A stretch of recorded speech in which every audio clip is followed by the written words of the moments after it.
Another year has started, so it's only right that you, as a student, are promising yourself to do better and to be better than you did last year. There are lots of ways to make studying more effective, joyful, and easier that is well just worth it. Hey guys, it's me, Xyla Sophia, and you're watching on my channel. Studying done in the right way with new routines or even past habits can be done with less effort, and that's what you are trying to achieve. So in this video, we are going to talk about 6 studying tips that you need for the year 2024 that actually helps. Consistency is one of the most essential things one should possess. With this, you can allow yourself to make healthy routines to keep your mind concentration and productivity. It is hard to start a routine, but you want it really bad. But again, it's hard, but still you want it. Guys, difficulty is part of the process.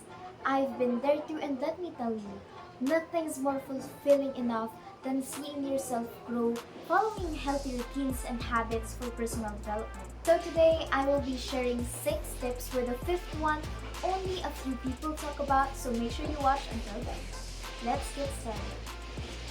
First, know your strengths and weaknesses.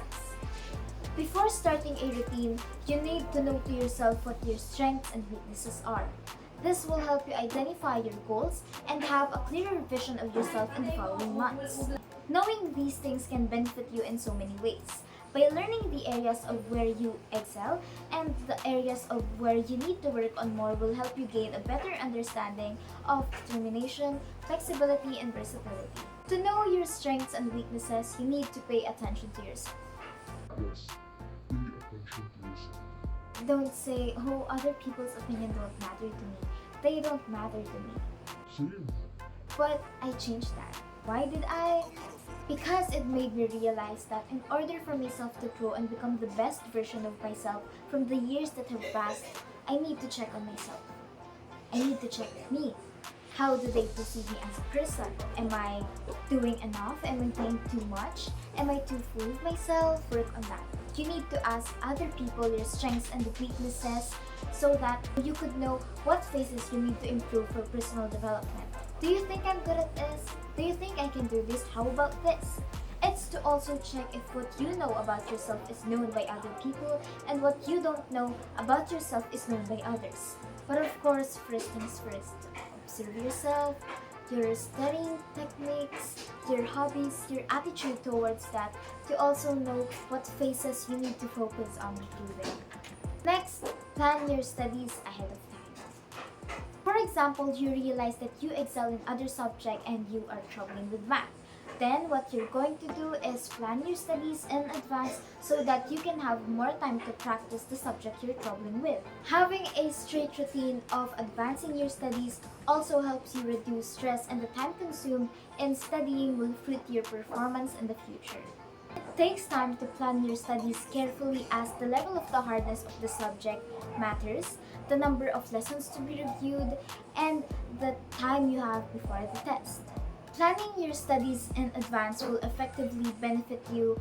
Time management practice, a good calendar of motivation, less worry because everything is organized, and balance of self-time, studies, and other activities. Third, set clear goals to motivate your studies. I usually study 2 to 3 days before the exam, and the days that I will spend on studying that actually last for 2 days is when I'm setting my goals. For example, I wanted to score with no more than 5 mistakes. That's just a simple statement, but that was my goal. Or you wanted to be part of the honor list, that's also a goal. Those are examples of goals that we simply say that sometimes we don't mean to tell, but deep inside we know how badly we want it, and it helps us to be better and keep on going. Suppose that your life is a map and the directions and the compass is your goals. How will you go or get to your destination if you don't have a compass, if you don't have a direction? Creating goals help you focus on what really matters and improves your study motivation. In order to do that, first let go of the dissatisfaction of your yesterday. For example, you have a quiz and you scored 7 over 15, and that is just okay. You can always try again next time. Second, stop comparing yourself to students who are just obviously very, very great. You need to understand that we have different level of skills and knowledge, and that you can always expect yourself to be better and greater than everyone else. And then third, always give it your 100% even when you don't feel like it. If you've reached this far in this video, comment down below your goals in 2024 and I'll make sure to reply to you. Fourth, use active learning methods. One of the most common mistakes of us students is using passive method like reading. Of course, it just seems right to read the material repeatedly, but the information you read will only be stored in the unconscious level of your mind. That is according to Freud's theory of the human mind, the mental iceberg. Instead of using passive ones, you should use active learning methods such as 3Rs, which stands for read, recite, review, flashcards, summarization, and reflections. It is with no doubt hard to study subjects with the wrong methods. Learning studies clearly agreed that the active methods outweigh the passive ones and showed improvement in the cognitive outcome of students. And now, the fifth that only a few people talk about, rewarding yourself. Some says that you should always reward yourself in every achievement, and that is right.